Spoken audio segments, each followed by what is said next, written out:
Hello guys, welcome back to here. और इस anime की शुरुआत में हम एक लड़के को देखते हैं जो अपने घर पर जाने के लिए निकल रहा था स्कूल से। अब वो स्टेशन पे पहुंचता है और उससे वहाँ पर एक लड़की दिखाई देती है। उस लड़की के कपड़े भीगे हुए थे। इसके बाद स्टेशन पर अनाउंसमेंट होती है कि हिरन के सामने आने की वजह से ट्रेन 30 मिनट लेट होगी। अब इधर वो लड़का उस लड़की को देख रहा होता है। वो लड़की उससे बोलती है कि किसी को ऐसे घूरना अच्छी बात नहीं है। अब वो लड़की पूरी तरह से भीगी हुई थी तो वो लड़का अपना छाता उस लड़की को दे देता है। इस पर वो लड़की उससे बोलती है कि क्या तुम अच्छा दिखने का नाटक कर रहे हो। अब वो लड़का उस लड़की को बताता है कि मेरा घर स्टेशन के पास में ही है। वो लड़की उससे बोलती है लेकिन तुम्हारे घर वाले चिंता करेंगे अगर तुम्हें कुछ हो गया तो। पर वो लड़का बताता है मेरे घर पे चिंता करने वाला कोई नहीं है। लड़की उससे बोलती है कि मेरा भी माता पिता नहीं है। अब वो लड़की उस छाता को ले लेती है। उसके बाद वो दोनों अपना कॉन्टेक्ट नंबर एक्सचेंज करते हैं और यहाँ पर हमें इन दोनों का नाम पता चलता है। इसमें लड़के का नाम है कोरू और लड़की का नाम है अंजू। अब नेक्स्ट डे कोरू स्कूल जा रहा होता है और वो अपनी क्लास में जाकर बैठता है। तभी टीचर वहाँ पर एक नए स्टूडेंट को लेकर आती है और वो कोई नहीं अंजू ही होती है। अब अंजू कोरू को वहाँ देख लेती है। अब टीचर उसे नाम बताने के लिए बोलती है लेकिन अंजू बोलती है मैं कुछ खास नहीं। अंजू कोरू से जाके बोलती है अब हम एक ही क्लास में है, मैं तुम्हारा छाता कल लौटा दूंगी। और वो पीछे की बेंच पर बैठ जाती है। लंच ब्रेक में कुछ लड़कियां अंजू के पास जाके पूछ रही होती है कि तुम कहाँ पर रहती हो। इस पर अंजू किसी को कुछ नहीं बताती। अब एक लड़की अंजू के पास आके बोलती है आज तुम्हारा पहला दिन है और तुम पहले दिन ही अकड़ रही हो। उसके बाद वो अंजू को बुली करने लगती है और वो उसकी किताब नीचे गिरा देती है। अंजू उस बुक को उठाती है। उसके बाद वो उस लड़की को एक मुक्का मार देती है जिससे उस लड़की के नाक से खून निकलने लगता है। उसके बाद कोरू अपने घर पर होता है और वो अपनी बहन को याद कर गाने सुन रहा था। अब इधर दूसरे कमरे में उसके पिताजी दारू पीकर हल्ला कर रहे थे। उन्होंने सारा खाना भी गिरा दिया था। अब वो कोरू को पकड़ कर गाली देने लगते हैं। वो बोलते हैं ये सारी तेरी गलती है, तेरी वजह से कारण मारी गई और उसकी जगह पर तू क्यों नहीं मर गया।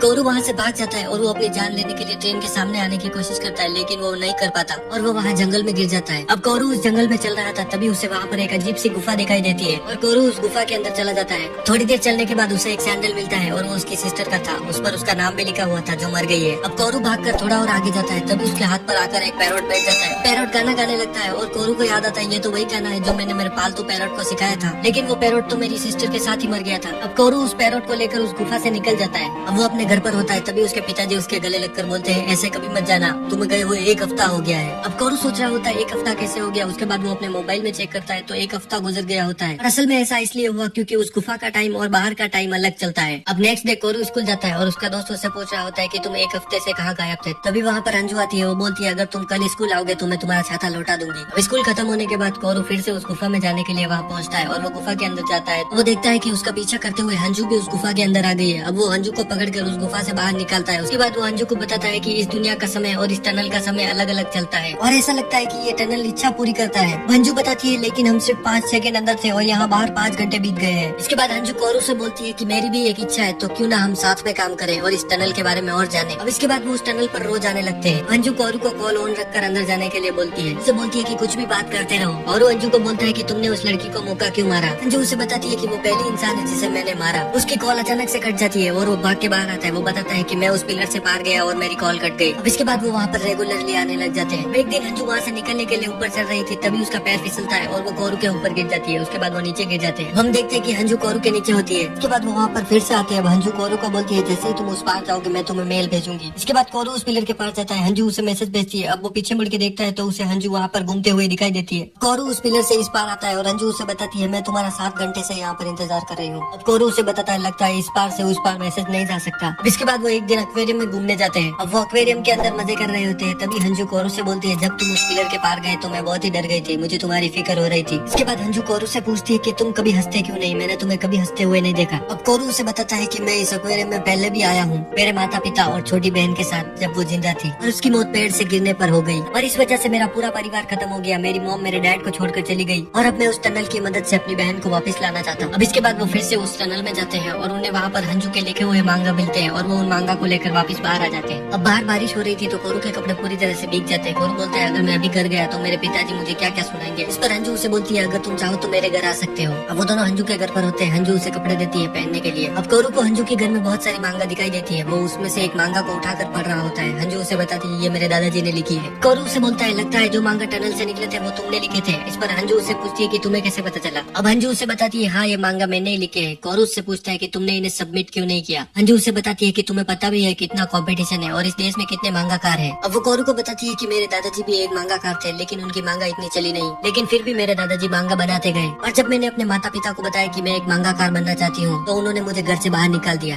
कोरू उसे बोलता है तो तुम इसीलिए इस शहर में हो। इसके बाद कोरू अंजू की बनाई हुई मांगा को पढ़ रहा होता है और वो अंजू को बताता है ये तो बहुत ही बढ़िया है, तुमने तो इसमें बहुत ही अच्छा काम किया है। अब अंजू अपना मुंह छुपा लेती है और वो बहुत ही खुश थी। कोरू अंजू को बोलता है तुम स्पेशल हो, तुमने बहुत बहुत ही अच्छी मांगा लिखी है। इस पर अंजू कोरू को बोलती है तुम स्पेशल हो, तुम जिस तरह से जीते हो मुझे वो बहुत ही पसंद है, तुम बहुत ही अलग ही दुनिया में जीते हो, मैं तुम्हारी तरह से इस दुनिया को देखना चाहती हूँ। वो तोरू के ऊपर बैठ जाती है, वो बोलती है कि मैं तुम्हारी तरह जीना चाहती हूँ, इसीलिए मुझे उस टनल की जरूरत है। अब इसके बाद वो एक दूसरे की ख्वाहिश पूरी करने के लिए 2 अगस्त को वहाँ पर जाने का तय करते हैं। अब इसके बाद एक फेस्टिवल होता है, कोरू हंजू के साथ उस फेस्टिवल में जाता है। अब कोरू हंजू को एक जगह ले जाता है, वो बताता है कि ये एक सीक्रेट जगह है, मैंने और मेरी बहन कारन ने इसे ढूंढा था। अब कोरू हंजू से बोलता है कि मुझे पता नहीं मैं उस टनल में जाने के बाद कब लौटूंगा, इसीलिए मैं लास्ट बार यहाँ पर आना चाहता था। वहाँ पटाखे छूटने लगते हैं और ये नजारा देखने में बहुत ही सुंदर था। हंजू कोरू से पूछती है कि हम 2 अगस्त को ही वहाँ पर क्यों जाएंगे। कोरू उसे बताता है क्योंकि उस दिन मेरी बहन कारन की डेथ एनिवर्सरी है। इसके बाद हंजू कोरू का हाथ पकड़ लेती है। इसके बाद कोरू घर पर जाता है, वो देखता है कि उसके घर पर कोई लेडी आई है। वो जाके देखता है तो उसके डैड उसे बताते हैं कि ये अब तुम्हारी नई मॉम बनने वाली है। इस पर कोरू रोने लग जाता है। नेक्स्ट डे हम देखते हैं कि कोरू हंजू से मिलने जाता है और वो एक रेस्टोरेंट में मिलते हैं। हंजू कोरू को बताती है मैंने अपनी मांगा सबमिट की और उनका कॉल आया मुझे, उन्होंने बताया कि उनको मेरी मांगा पसंद आई। उन्होंने मुझसे पूछा है कि क्या मैं उनके साथ मांगा पर काम करना चाहती हूँ। वो कोरू से पूछती है कि मुझे नहीं पता मुझे क्या करना चाहिए। इस पर कोरू उसे कुछ नहीं बताता। इसके बाद अगले दिन 2 अगस्त होती है। कोरू हंजू को बिना बताए उस टनल में अकेले चला जाता है। हंजू कोरू के घर पर जाती है, उसके डैड उसे बताते हैं वो तो कल रात को गया है और अब तक वापस नहीं आया। हंजू वहाँ से भागकर उस टनल पर जाती है और उससे वो सब पल याद आ रहे होते हैं जो उसने कोरू के साथ बिताए थे। वो टनल के बाहर पहुँचती है, तभी उसे कोरू का मैसेज मिलता है। उसमें लिखा हुआ होता है जब तुम यहाँ पर पहुँचोगी तो मैं उस टनल में बहुत ही आगे पहुँच चुका होऊंगा। हम इधर कोरू को देखते हैं जो उस टनल में चल रहा होता है और मैसेज लिखने के बाद वो अपना मोबाइल फेंक देता है। इधर हंजू कोरू का मैसेज पढ़ रही होती है, उसमें लिखा हुआ होता है तुमने कहा था तुम्हें स्पेशल टैलेंट चाहिए लेकिन वो तुम्हारे पास पहले से ही है। तुम्हारी मांगा मुझे बहुत ही दिलचस्प लगी थी, अब तुम्हें एक एडिटर भी मिल गया है तो अब तुम एक स्पेशल हो, तो अब मैं चाहता हूँ कि तुम मांगा बनाओ। और अब कोरू बताता है कि एक चीज है जो मैंने तुम्हें नहीं बताई इस टनल के बारे में, ये टनल सिर्फ तुम्हें खोई हुई चीजें वापस लौटाता है, तो ये टनल तुम्हें कोई स्पेशल टैलेंट नहीं दे सकता। अब कोरू अंदर चल रहा होता है, तभी उसके मॉम डैड उसे दिखाई देते हैं और वो उनको छोड़कर आगे बढ़ता है। इसके बाद बाहर हंजू रोते हुए उसे मैसेज लिखकर भेजती है। अब वो बोल रही होती है कि मैं तुम्हारे साथ रहना चाहती थी। और इधर अंदर कोरू 14 घंटे से चल रहा होता है, मतलब बाहर 4 साल बीत चुके हैं। अब वो चलते चलते थक कर गिर जाता है। वे उसे सामने से एक रोशनी दिखाई देती है, वो उसकी तरफ भागता है। वो दरवाजे जैसा कुछ था, कोरू उसे खोलकर अंदर चला जाता है और अब वो अपनी पुरानी यादों में पहुंच जाता है जहाँ उसकी बहन कारन जिंदा थी। वो अपनी बहन को बता रहा होता है कि मुझे एक अजीब सा सपना आया। वो अपनी बहन से बात कर रहा होता है, तभी उसके मोबाइल पर मैसेज आते हैं और वो सारे मैसेज हंजू ने भेजे होते हैं। कोरू के टनल में जाने के बाद हंजू ने उसे मैसेज भेजना बंद नहीं किया, वो हर समय उसे मैसेज भेजती थी। कोरू की बहन आके उसे बताती है क्या आपकी अपने दोस्त से लड़ाई हुई है, आपको अपने दोस्त से लड़ाई नहीं करनी चाहिए। कोरू उसे बोलता है मुझे फर्क नहीं पड़ता जब तक तुम मेरे साथ हो। कोरू की बहन उससे बोलती है कि मुझे पता है आप मुझसे प्यार करते हो लेकिन आपको दूसरे लोगों से भी प्यार करना चाहिए। इसके बाद कोरू दरवाजा खोलकर बाहर जाने लगता है, तभी उसकी सिस्टर उसे बोलती है कि मैं आपसे बहुत ही प्यार करती हूँ, प्लीज अपना ख्याल रखना। वो इधर हंजू को देखते हैं जो बहुत ही अच्छी मांगाकार बन चुकी थी। जब दूसरी तरफ कोरू टनल में दौड़ रहा होता है और उसे दौड़ते हुए वही सब यादें याद आ रही होती है जो उसने अंजू के साथ बिताई थी। वो भागते हुए अंजू को मैसेज भेज रहा होता है, तभी वो अचानक से वहाँ पर गिर जाता है और वो बेहोश हो जाता है। इधर अंजू अपने काम के सिलसिले में किसी से मिलने जाती है। वो उससे पूछता है कि तुमने ये छाता हमेशा से अपने साथ रखा है या ये तुम्हें किसी खास ने दिया है। अब इसके बाद अंजू उसी स्टेशन पर बैठी होती है जहाँ वो कोरू से पहली बार मिली थी और वहाँ अनाउंसमेंट होती है कि ट्रेन 30 मिनट लेट होगी और उसे अचानक से कोरू की याद आती है और वो रोने लग जाती है। अब उसे एक मैसेज आता है जो कोरू की तरफ से था और उसमें लिखा हुआ था कि मैं तुमसे प्यार करता हूँ। हंजू भागते हुए उस टनल की तरफ जाती है। अब इधर कोरू जैसे ही अपनी आंखें खोलता है वो देखता है कि हंजू ने उसे पकड़ रखा है और वो उसे बताती है कि मैं तुम्हें लेने आई हूँ और मुझे तुम्हारा मैसेज मिला था। इसके बाद उन दोनों में एक किस होता है और वो टनल से बाहर आते हैं। कोरू बोलता है काफी कुछ बदल चुका होगा, लेकिन हंजू उसे बताती है कि 1000 साल तो नहीं बीते। कोरू बोलता है अब मैं तुम्हारी मांगा पढ़ पाऊंगा। हंजू पूछती है कि तुम्हें कैसे पता चला। इस पर कोरू बताता है कि मुझे तुम्हारे सारे मैसेज मिले थे। इसके बाद वहाँ पर बारिश शुरू हो जाती है। हंजू के हाथ में वही छाता होता है और कोरू उसे बारिश से बचने के लिए खोल लेता है। अब कोरू उसे पूछता है क्या तुम ये छाता हमेशा अपने साथ रखती थी। इस पर हंजू उसे बताती है आखिरकार मुझे ये तुम्हें लौटाना जो था। कोरू बोलता है लेकिन इसमें तो 13 साल लग गए।